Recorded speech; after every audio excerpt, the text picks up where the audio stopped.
Good evening, Chairman Rogers, members of the City Council, and our guests. Tonight, I am pleased to be presenting to the City Council and the people of Salt Lake City a fiscally responsible budget. This budget recommendation provides for our city employees, prioritizes the city's infrastructure and maintenance needs, funds programs important to Salt Lake City's values, and makes key investments in city government operations, all in line with the vision I laid out in my State of a City address. Guided by principle and fiscal discipline, we will meet these goals without raising taxes or laying off employees, and while maintaining a relatively flat budget. This budget is also the beginning of a conversation I intend to continue throughout the year between my office, this council, and the people we serve. We must begin this conversation with an understanding of where we are today as a city. Since the Great Recession, Salt Lake City has been operating with a gap between ongoing expenses and ongoing revenue. The money we spend to cover expenses has outpaced what we generate from ongoing revenue sources, such as property taxes and sales tax.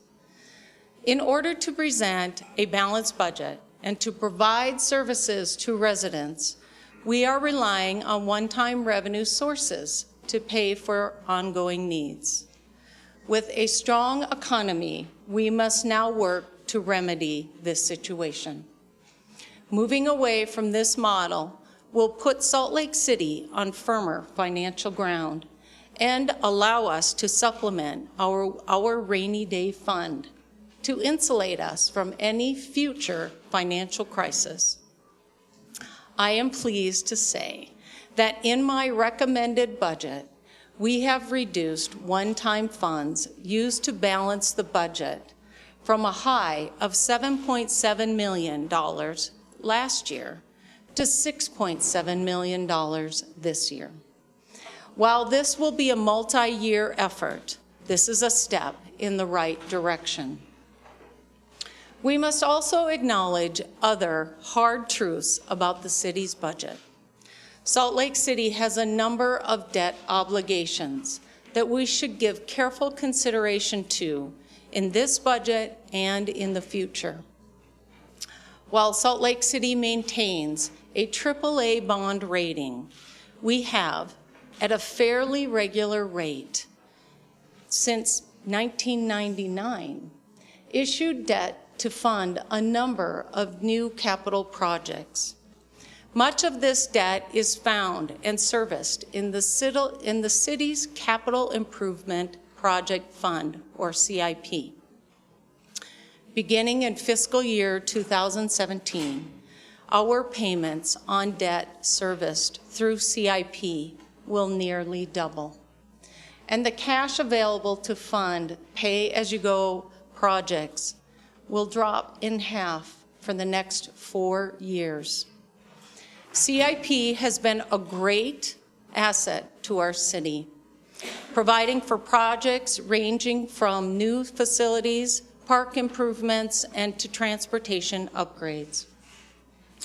Based on an analysis of our deferred maintenance needs that was completed in 1999, the city has been allocating between 7 and 9% of our CIP budget. With this fund now being further strained by the city's debt service needs, I believe it is necessary to re-examine the policy behind this fund, a process my office will begin this year. As a first step, my recommended budget proposes moving some basic maintenance of city parks and facilities out of this program and into the general fund. With our deferred maintenance needs growing at a rapid rate, I do not believe it is a prudent policy to continue including basic maintenance needs in a funding program which is shrinking, is competitive, and allows for wants to be prioritized over our needs. I have provided $500,000 in the general fund for park and facility maintenance. While this is a decrease in the amount of funding provided last year, I believe with our debt service burden growing, the appropriate level of funding would not have been allocated through the CIP process this year or in future years. This move guarantees funds for maintenance of critical community assets.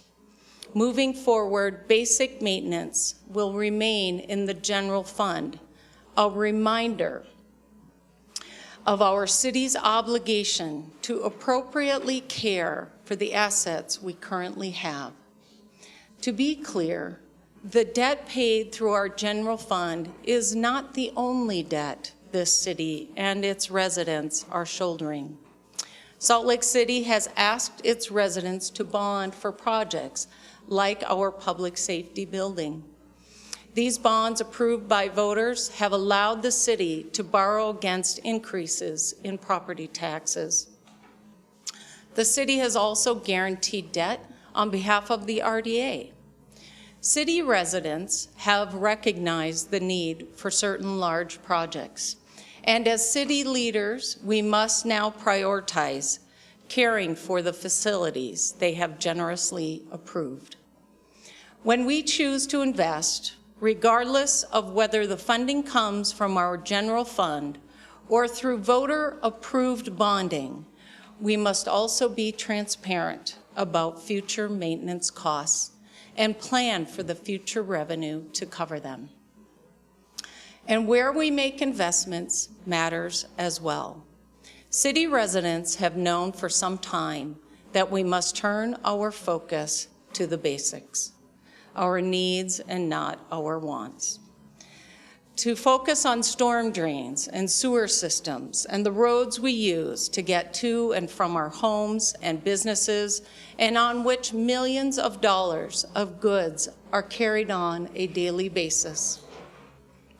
A pavement conditions report prepared for the City Council by the experts in the city's engineering and transportation department highlights the need we have when it comes to this major asset in our city. The report shows more than half of our city streets require full repavement or overlays. Of the 1,855 lane miles in our city, over 1,200 miles are rated as poor or very poor. That is 66% of our city's roadway. The City Council has included infrastructure in their strategic plan this year, and my office is joining them in this long-term effort. I know some members of this council are interested in exploring the sales tax option related to the construction of the new prison to help deal with our infrastructure needs. During this year's legislative session, my team lobbied to keep this option available to the city.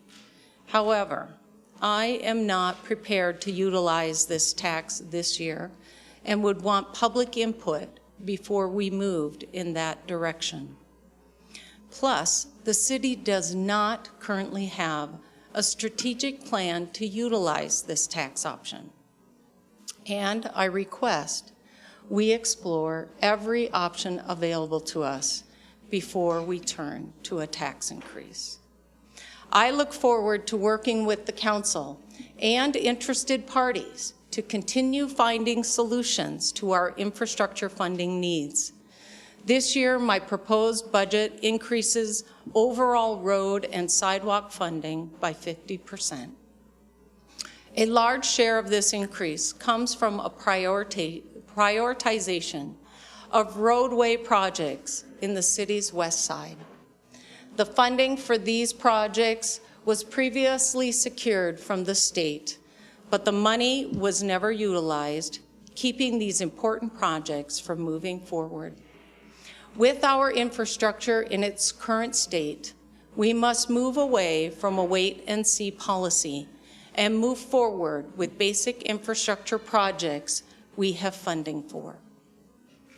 These projects will significantly improve the roadway and access to a key economic area of our city along 500 and 700 South on the west side. Nearly 16% of our city's GDP is driven by manufacturing, trade, and transportation, and this is growing. We continue to be the crossroads of the West. With our airport redevelopment project now expanding to include the northern terminal, we should expect and encourage more cargo and goods to flow in and out of the city's warehouses and manufacturing spaces. Finally, investing in this infrastructure is good for the city's economy and strengthens our future revenue prospects.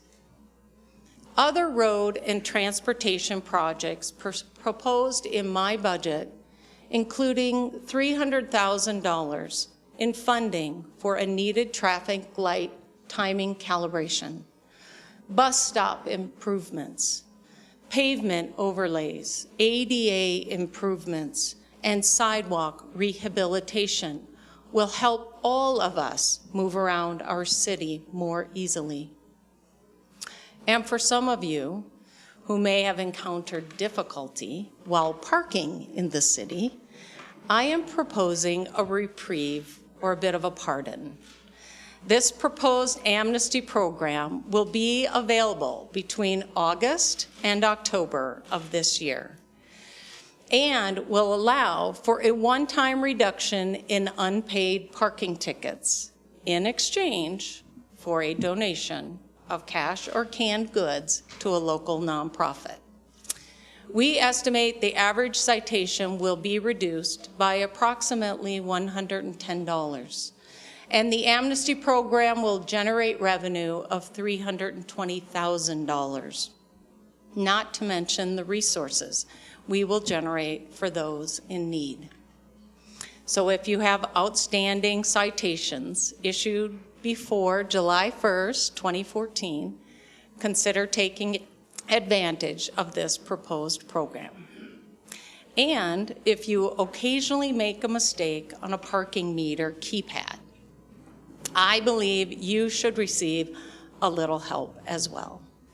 I am also proposing a one-time dismissal for clearly miskeyed entries. This is a frustrating ticket to receive, one compounded by the inability of the city's parking enforcement officers to provide relief due to previous administrative policy.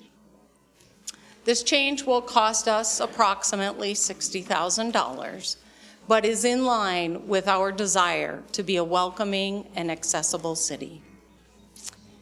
To appropriately service the residents and businesses of our growing city, our employees must be able to move around the city and sometimes the state efficiently. Our city's aging fleet is making this difficult, especially for members of our police department who have a strong need to work with agencies across the state. We have a policy in place requiring police officers planning to leave the Wasatch Front in a city vehicle to obtain an inspection. This policy was adopted in 2015 after old fleet vehicles repeatedly broke down from the city limits, far from the city limits, costing the city time and money. This isn't something our city's public safety officers or any city employee should have to deal with. And this type of policy isn't a way to address our city's underlying need. Our city's fleet and fleet fund must be managed more effectively. We have aging vehicles in every department. Fleet employees have done a great job of working to maintain these vehicles, but without an effective plan for replacement, they have been simply triaging a larger problem. My office is working with the leadership in public services to develop a long-term strategic plan for fleet replacement. This plan will also include significant guidance from my proposed Department of Sustainability to ensure the new vehicles we purchase are the most fuel efficient and environmentally friendly of each model type. In this year's budget, we will begin to address this issue by providing fleet services with $250,000 in realized fuel cost savings. These funds will be prioritized to replace some of our aging vehicles. This will help to make our fleet more efficient, greener, and safer. The greatest asset our city has is not our fleet or our facilities. It is our people. The experts who keep Salt Lake City moving forward every day. Investing in them is the best time and money we can spend. Just look at our dedicated 911 dispatchers. For years, they have been working mandatory overtime at one of the hardest jobs in the city. When I delivered my State of the City address, I asked leaders to find solutions for this difficult work environment. As part of this plan, dispatchers were surveyed. Almost universally, there was a high level of dedication indicative of all our city employees and a desire for cross-training so they could do even more for the residents of Salt Lake City.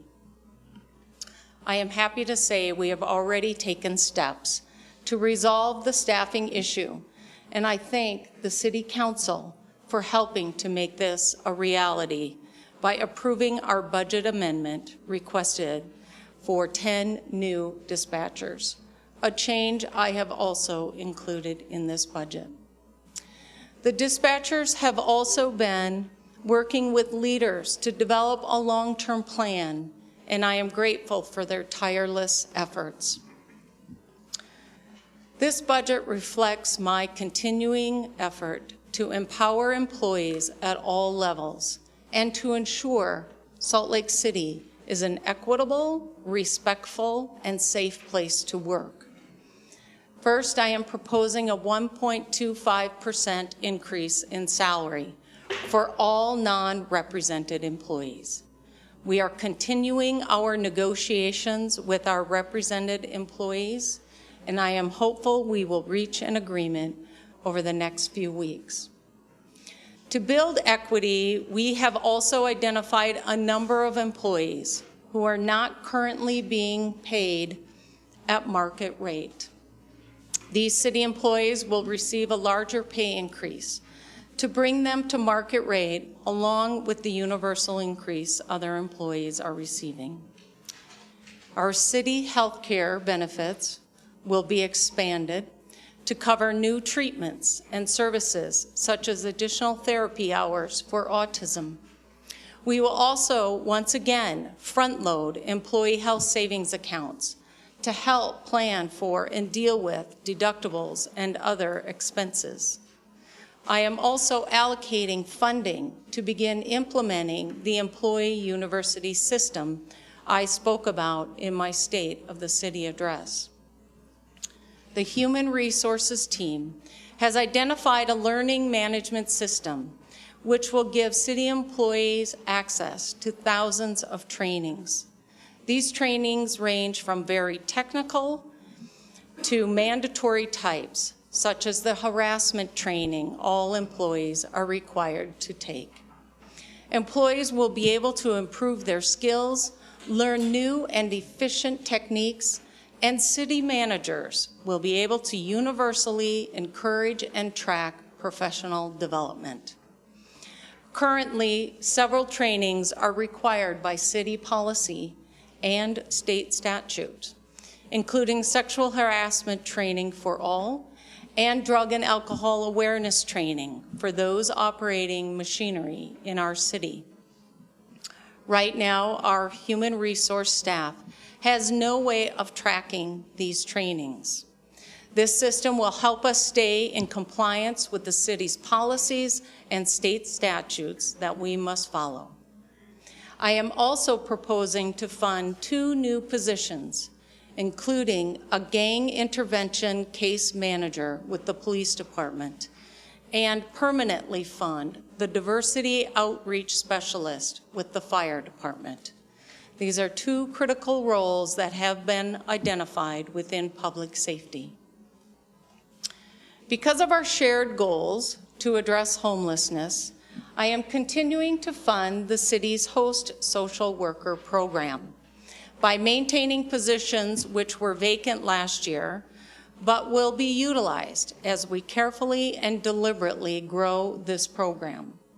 In coordination with the Salt Lake City Police Department, we will initially fund 5 positions and 3 more social workers later this year through a budget amendment as this new program grows. These social workers and this program are key to the ongoing work in compassionately dealing with our homelessness crisis, and the City Council should be applauded for initiating the creation of this program. And as the city moves forward, generating more revenue will be key to our future success. It is in the city's best interest for this council and my office to stand united in our economic development efforts. Today, I stood on the roof of the historic Walker Center with Jason Mathis, Lane Beatty, Natalie Gochner, and the governor, along with many others, to kick off the next phase of the Downtown Rising Plan. This plan will build on the city's downtown master plan, which the council will also hear about tonight. We have a tremendous amount of energy and initiative coming from various parts of the state to build a stronger economy in Salt Lake City. And it is time for us to lead as only the capital city can. In this budget, I have proposed a strategic realignment of the city's economic agencies, including the creation of a cabinet-level department for economic development. This proposed department will be carved out of the city's current Department of Community and Economic Development, essentially splitting the 2 functions of this existing department into 2 separate agencies. As you will see in this proposed budget, this change will include a division of the existing budget and staffing. We will also shift the redevelopment agency within this department, allowing for greater cooperation while preserving the unique autonomy of the RDA. The Economic Development Department will be led by a strong economic expert with extensive business and regional development experience, able to coordinate city resources. I will announce my choice for this position early next week. The RDA component will be fully serviced by the newly appointed Economic Development Director, current staff, and led by the Chief Administrative Officer within the Economic Development Department. Tonight, I am pleased to announce my choice for the Chief Administrative Officer, Justin Beliveau, and I encourage the City Council to approve this appointment. The other arm to this new department will focus on business development, and the Arts Council will be moved into this division to ensure we fully realize the economic engine arts and culture bring to this city. The overall fiscal impact of this change to the general operating budget this year will be just over $60,000. For years, without clear direction or vision, the Division of Economic Development has been floundering under the current structure. City and economic advocates like those that stood on the roof of the Walker Center today and will be advocating for the downtown plan tonight deserve to have a strong resource in the city to support their work. It's time for the capital city to embrace our role in the state's economy and move forward as strong leaders in economic development. Let's work together to get this right. As reflected in my proposed budget, this change isn't the unchecked growth of government or a power grab. It's creating an efficient and effective tool for rebuilding and building a robust economy. In fact, with the RDA more closely aligned with this department, the policy decisions made by the City Council and made by them as acting as the board of the RDA will inherently have greater impact on the overall economic picture of the city. This change brings the mayor's office and the council closer together, not further apart. My vision for this new department will be to support and advocate for local businesses, both large and small. We will also continue to provide services like our loan and startup programs. As well, we will work to attract complementary new businesses to our local economy. I am proposing additional efficiency changes in the Department of Community and Neighborhood as well. My recommendation includes funding for 2 new full-time positions in planning and licensing. These individuals will be focused fully on customer service, helping to alleviate wait times in the department, which have frustrated residents and cost businesses money. The other shift in city operations I am proposing is to elevate the sustainability division to a full department.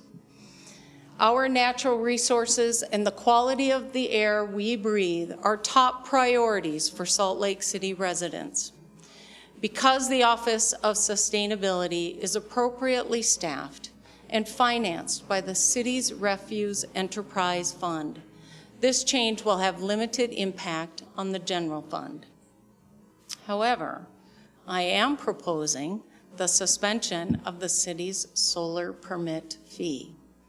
This suspension is in line with the goals of the new Department of Sustainability and will make it more cost-effective for homeowners to install solar panels.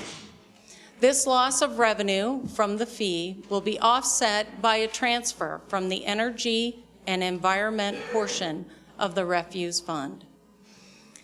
Before I end tonight, I want to take time to thank all of those involved in crafting this budget. We asked department heads and division leaders to find efficiencies and areas they could cut, a stressful task for any leader. Yet every single one of them showed up and demonstrated in-depth knowledge of their departments, creating cost-effective operations which have led us to a balanced budget. Thank you.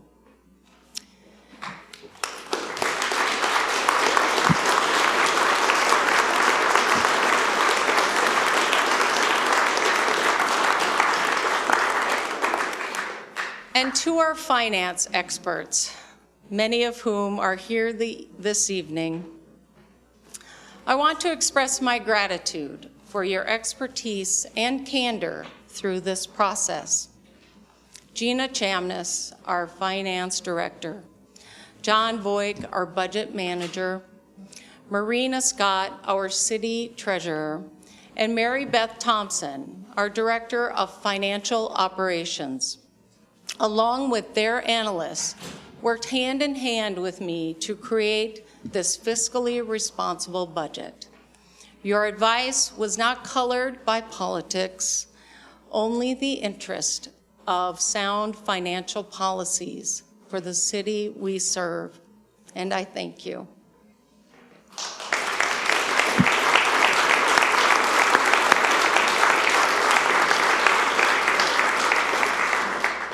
I want to end tonight by expressing my respect for this council. Your priorities of homelessness, economic development, and infrastructure align exactly with my priorities and the priorities of the people who live here. The budget process is the nuts and bolts of government and represents the execution of our priorities and vision. I know we can forge a collaborative path forward to reach our shared goals. Please know my door remains open to all of you. If you have any questions as you pore over this budget, please contact me. I would be happy to answer any questions you may have.